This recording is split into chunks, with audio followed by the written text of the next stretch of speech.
Don't worry, Donna. The other day I was on the phone in the car and I said to the person I was on the phone to, just hang on a minute, I can't find my phone. I was talking on it. So it happens to the best of us. They're like, you're on the phone. It was so weird. I don't know what happens to our brains sometimes, but you are in good company. Well, friends, today the readings we've heard echo a feast day that happened throughout the week, which is called the Ascension.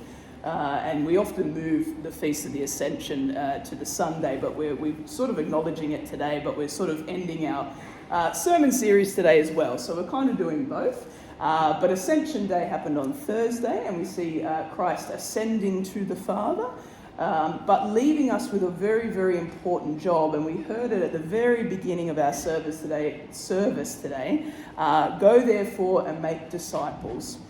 So what we have been doing, that's called the Great Commission. That's what we've been tasked to do as Christians, is to go and make disciples. And our sermon series during Easter, which we're concluding today, has been about that. How do we go and make disciples?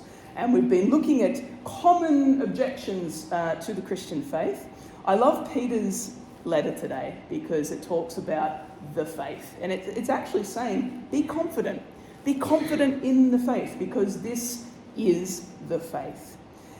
So friends, as I mentioned, we've been exploring the reasons why we follow the way of Jesus. And you might remember, if you've been here for a few sermons or for the whole lot, we've explored how we know the resurrection is a true fact. It's not just a feel-good fairy tale for us.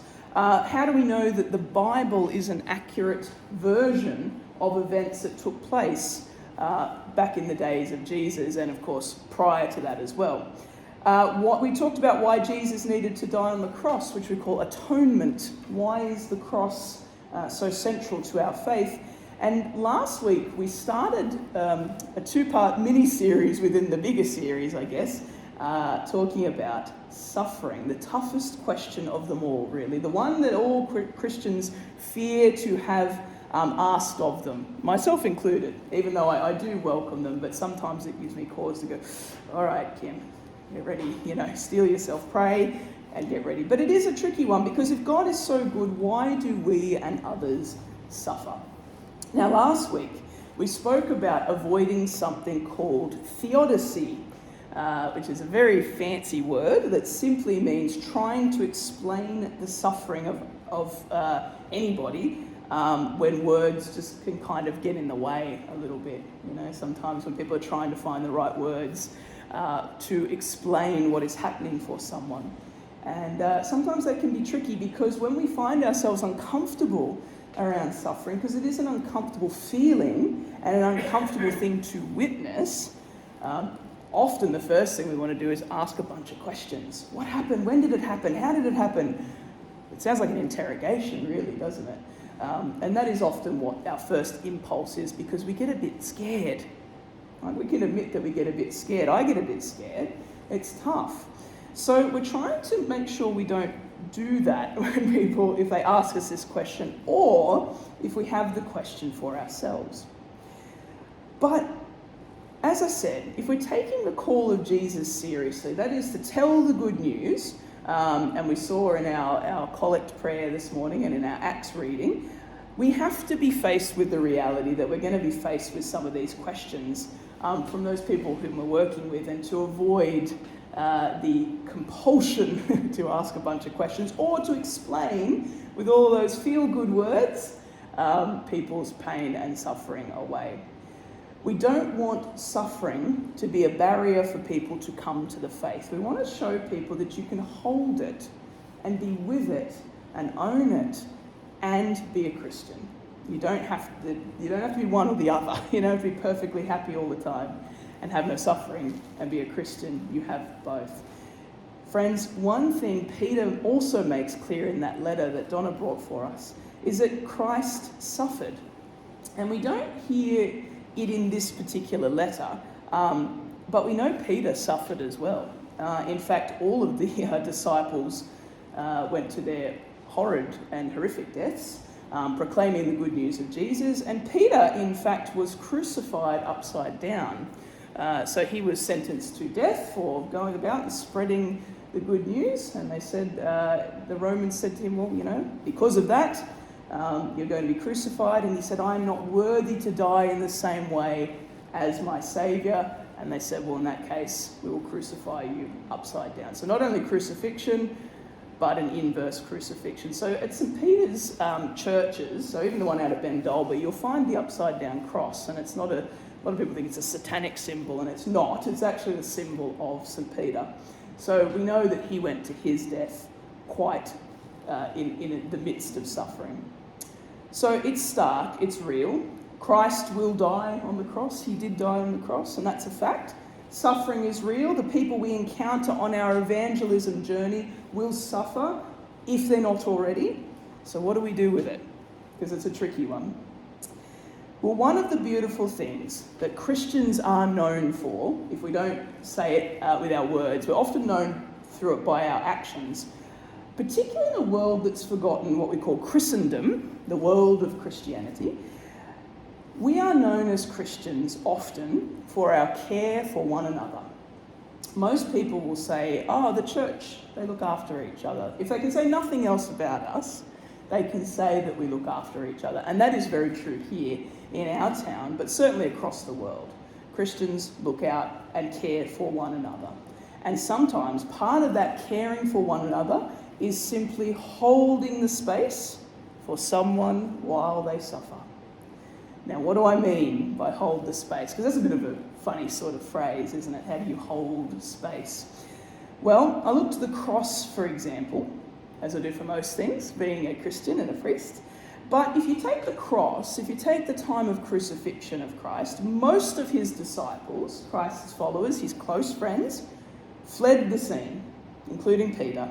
I identify with Peter because I would imagine he was so scared. You can hear it in the words of him when he is so terrified, and he fled the scene. But there were a few that stayed. So there was John, the women who followed Jesus, and they kept watch while Christ was on the cross. Now they were completely powerless. John had no power to take Christ off the cross. The women certainly had no power to take Christ off the cross. They had no power in anything, really, in those days. They were pretty powerless. And it feels rotten to feel powerless when someone is suffering in front of you. Imagine how John and the women felt, and Mary, and they're looking at the cross and going, this man is in excruciating, that's where we get the word from, excruciating, from crucifixion, excruciating pain, and I can do nothing about it. But you know what they did? They stayed there. That's what they did. And they were probably silent, because what are you going to say? So the powerlessness of those disciples and Christ in his humility, because he had the power to come down, but he was humble and stayed there, they were joined in that. They were both powerless, and they stayed with him. So we as Christians stay with the suffering. We stay with them. We don't have to say anything. We just hold space. We can just hold silence. I heard a wonderful metaphor. I love metaphors, being an English teacher, for this way of holding the pain of another person. Now, we call this empathy. You might hear the word empathy. It's very different from sympathy. We'll talk about that another time. But holding pain for others is called empathy. And this metaphor I heard this week, it's a bit like two people are standing together in a really heavy rainstorm. Now, the person who is the caring person, the one who is there to empathise with the person who's getting wet, they're holding an umbrella, right? But the other person is getting wet. So they're standing side by side while they go through this, but the person who's the carer is holding the umbrella. So this is a real understanding of Christian empathy, because the rain still falls on the umbrella. We're still in the same storm, but we're holding it there, and we're holding space for that person when they're ready to come under the umbrella or to hand it to them. But sometimes we just stand side by side in the storm. And that Christian empathy, friends, can be the absolute best way to show someone the love of Jesus while they suffer, which in turn invites them, sometimes with words, but in this case, probably mostly with actions, to think, gosh, this Christian person is showing me so much love. What is that about? I need to know more. That can often be the greatest witness to the gospel. So the question becomes for us, and what can we say? You know, we're talking about silence and holding silence, that's fine. But what can we say to us if someone says, how can I believe in God when there is suffering in the world? When this thing has happened for me or my family? Or why should I come to church when I can't understand why a good God would allow suffering? That's a hard thing to answer. What would you say? Friends, I want you to know that there's no shame in saying something like this. And this is often what I say. You know what? I don't really know. You can say this. I don't really know, but I'd love to walk with you on this journey. Tell me what it's like for you right now.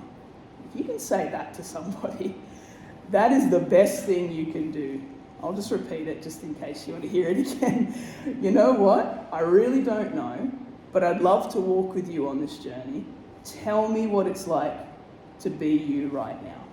Tell me what it's like. What does it feel like to be you right now? What does it feel like to be in this situation? And I tell you what, friends, just listen to them and you will have witnessed the truth of Jesus Christ to them with that action. Because it's so different to what the world tries to do. Tell me what it feels like. We as Anglicans, we are meant to be okay with mystery.